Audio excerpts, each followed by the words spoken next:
ചിറ്റയിടത്തെ ആരതിക്കുട്ടിയെ മോഹിക്കാൻ ഈ ഡ്രൈവർ രാമനുണ്ണിക്ക് എന്ത് യോഗ്യതയാണുള്ളത്? അവൾ എന്റെ മുഖത്ത് നോക്കി ചോദിച്ചു.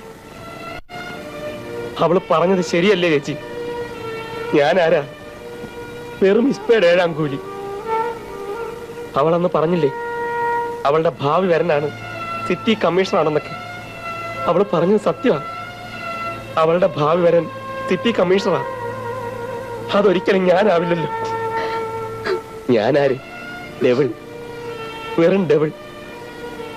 അവൾ ഒരിക്കലും എന്നെ സ്നേഹിച്ചിട്ടില്ലാത്രേ. ചിരിച്ചതും കൊഞ്ചിക്കൊഴിഞ്ഞതും ഒക്കെ വെറുതെ നേരം പോക്കിന് വേണ്ടി അവളുടെ മുറിയിൽ ഒരുപാട് കളിക്കോപ്പുകൾ ഉണ്ടാക്കി വെച്ചിട്ടുണ്ട്. അതുപോലൊരു കളിക്കോപ്പ് ഞാനും. നമ്മുടെയൊക്കെ സ്നേഹത്തിന് ഒരർത്ഥമേ ഉള്ളൂ ചേച്ചി. അവരുടെയൊക്കെ സ്നേഹത്തിന് ഒരുപാട് അർത്ഥങ്ങളുണ്ട്.